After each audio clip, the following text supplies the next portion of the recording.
Peringatan! Animasi ini dibuat dengan tujuan sharing pengalaman pribadi sang pengirim cerita. Dimohon untuk menghargai cerita tanpa menyudutkan beberapa pihak. Selamat menikmati.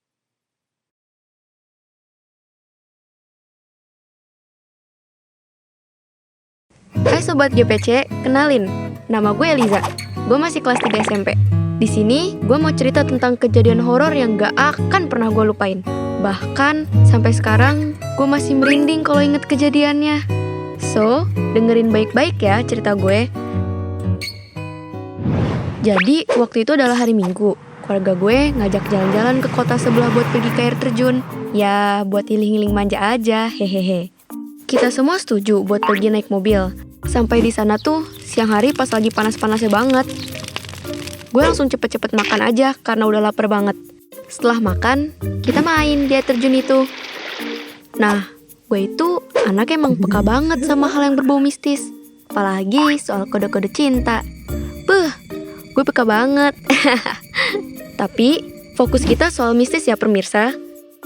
Jadi, dari awal sampai ke air terjun, gue udah ngerasa gelisah banget merhatiin sekeliling. Samar-samar suara desiran angin dari alam seakan memanggil. Gue bisa banget ngerasain, tapi gue tetap berusaha enjoy. Jadi gue iseng nyelam ke air. Dan wush, ada putih-putih yang sekelibat lewat. Gue auto-quo dari air terjun, gak lagi deh. Dalam keadaan detak jantung masih dak-dikduk, gue ngebatin, ini aman gak sih? Apa jangan-jangan ada yang lagi liatin gue? Udahlah, gue coba berpikir positif dan lanjut main air lagi sama sepupu gue. Tapi kali ini ada yang aneh. Tiba-tiba kepala gue mulai sedikit pusing. Bawaannya berat banget nih kepala. Di ujung mata kayak yang gue lihat tuh semuanya berputar. Aneh banget dan gak pernah ngerasain hal ini sebelumnya. Gue diam sebentar dan baca-baca doa. Akhirnya kepala gue udah gak pusing lagi dan penglihatan udah mulai normal. Karena kita ini jalan-jalan bertujuan healing buat ngilangin stres, gue mutusin buat gak cerita ke sepupu-sepupu gue soal kejadian tadi, biar mereka gak khawatir. Nah, setelah main air, kita naik dan lanjut mandi di kamar mandi yang emang disediain di situ. Pas masuk, suasana kamar mandinya tuh kayak ngeri-ngeri gimana gitu. Lembab, gelap, dan baunya gak enak. Tapi gue yang gak ambil pusing karena lagi kedinginan, jadi gue cepet-cepet mandinya. Meskipun gue sadar betul, gue ngerasa lagi gak sendirian. Setelah mandi, kita sekeluarga semua cabut dari situ. Pas perjalanan pulang sekitar 5.30 sore, kita semua memutuskan berhenti di kafe yang ada di tengah danau ini. Ini lokasinya masih searah sama jalan ke air terjun tadi.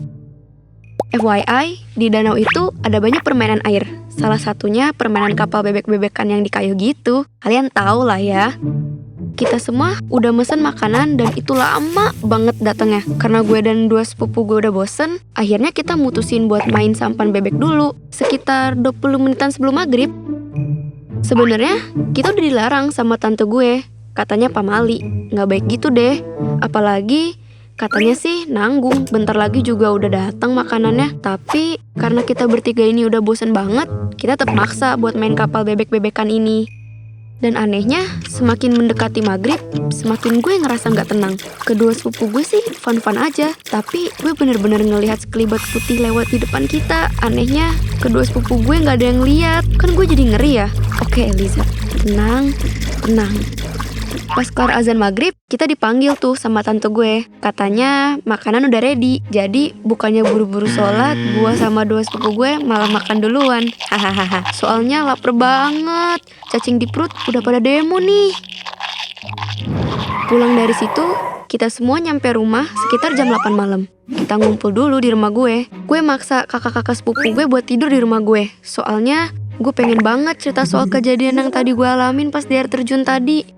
Tapi mereka berdua nolak ajakan gue. Ya udah deh, nggak apa-apa. Habis itu mereka pulang dan sisa gue, mama, ayah, dan adik yang ada di rumah.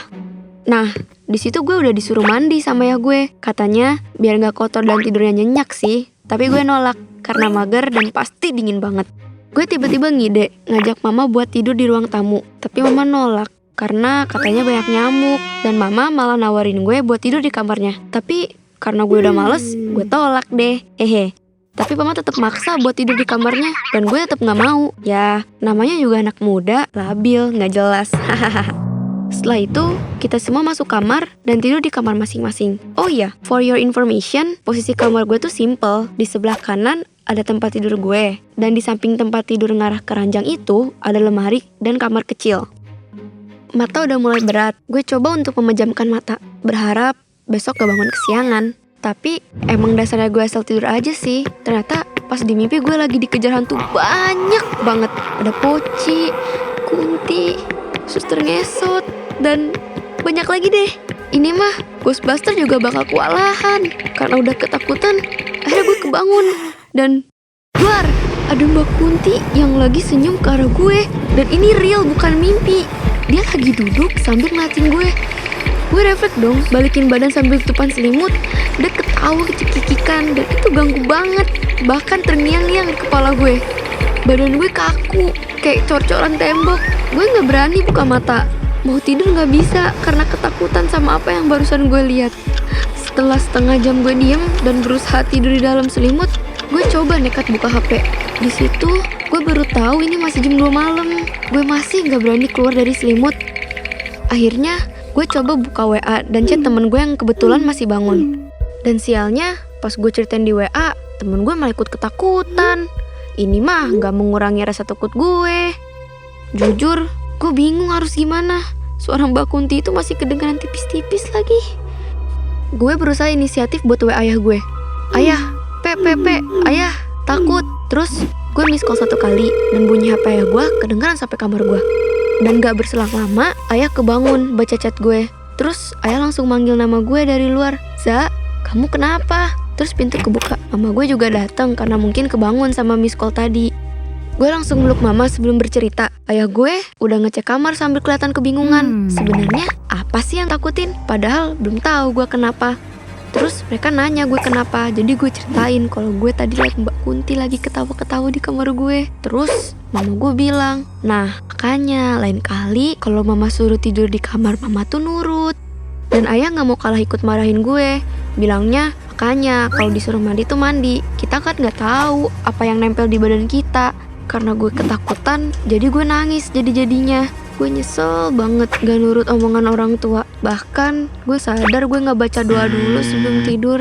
Dan akhirnya gue kecapean, terus numpang tidur di kamar mama gue.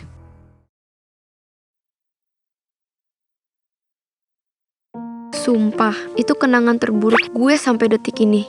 Jadi, jangan pernah ngebantah kata orang tua ya. Walaupun terkadang kita males-malesan, apalagi kalau pamali. Silahkan kalian percaya apa enggak. Selama itu baik buat kita, mending ikutin aja. Dan yang paling penting, jangan lupa mandi kalau habis dari mana-mana. Terus berdoa sebelum berangkat pergi dan pas mau perjalanan pulang. Biar nggak ada yang ikut kita terus-terusan. Karena hanya kepada Sang Penciptalah kita bisa mendapat perlindungan. So, kalau kalian ada cerita menarik, silahkan kirim ke email di bawah ini ya. Terus jangan lupa share, komen, dan subscribe channel Gue Punya Cerita. See you guys!